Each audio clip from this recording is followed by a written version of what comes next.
première fois que je vois Lucie, j'étais un peu impressionné. Elle était diplômée d'une top IAE, elle a toujours eu des bonnes moyennes pendant sa scolarité. En fait, ce que j'ai compris, c'est que elle voyait finalement sa carrière en audit, en finance, un peu comme une sorte de continuité de sa façon de travailler qu'elle avait quand elle était étudiante. Quand on lui donnait des tâches, même avec des deadlines qui étaient complètement irréalistes, elle n'essayait même pas de négocier en faisant comprendre au manager que c'était pas possible. Moi, certes, j'étais tout nouveau dans le cabinet, mais j'avais plus d'expérience que la moyenne. J'étais rentré en tant que junior 2, comme Lucie, et j'avais plus d'expérience que la moyenne puisque j'étais passé par 4 cabinets différents, notamment à travers des stages. À peu près par tous les cabinets où je suis passé, j'ai au moins vu une ou deux personnes exploser en plein vol. Des personnes qui se butaient à la tâche pour finir par démissionner à cause d'une charge mentale, à cause d'une pression, à cause d'un burn-out. Et la réflexion que je m'étais faite, c'était que j'allais tout faire pendant toute ma carrière en audit pour être capable de tenir la longueur, pour respecter la simple discipline qui était de partir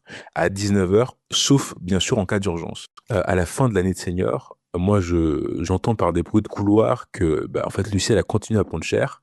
Ça s'est encore aggravé pendant les périodes de finale. Et forcément, sa santé mentale, ça m'a pas étonné. On a pris un coup. Elle a fini par perdre complètement sa motivation et elle a démissionné. Au même moment, à la fin de ma saison de senior 1, je reçois l'appel d'un associé qui m'annonce simplement que j'ai réussi à faire partie des 4 personnes sur plusieurs centaines du cabinet à sauter un grade, autrement dit à jump.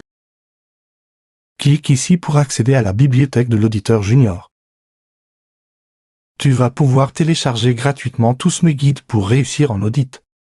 Les seuils, les assertions, les phases d'audit, et même des simulations d'audit à réaliser sur Excel.